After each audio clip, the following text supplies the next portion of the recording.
The story is about these two kids from Miami Beach who kind of stumble on this loophole in the American government, and they become unlikely arms dealers during the last Bush administration. It's a true story, and that really simplifies what they did. But they grew, they got greedy, and they, of course, fell. War Dogs it's just the most insane true story ever. Like, if it was a fictional script and someone handed it to me, I'd go, that's a good script and those are good characters, but no one would believe this would actually happen. So to me, that's what drew me in. And then the character I got to play was someone who, you know, was a true charismatic sociopath kind of, and I just thought that was a cool challenge to try and do. I mean, we wrote it for Jonah Hill, you know. It was really important that we get him. He's electric on screen. He really jumps off screen to me. He vibrates.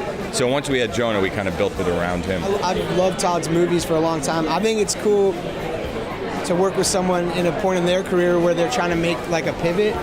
I can kind of relate to that, and this is like more of a drama than a comedy, even though it's really funny. It's kind of like a dark, dramatic comedy, I would say, and but he makes it so entertaining. I think like a lot of true fact-based stories lose entertainment, but because he makes such entertaining movies, it's got a very entertaining tone to even kind of a serious subject, you know? I just was kind of blown away that it was a true story, and the more I looked into it, the crazier it got, and I just couldn't believe it, so we just kind of started to write a script about it. It's a really interesting movie. It's a major studio movie coming out in the summer that's based on a true story. It's not a superhero movie. It's not a sequel.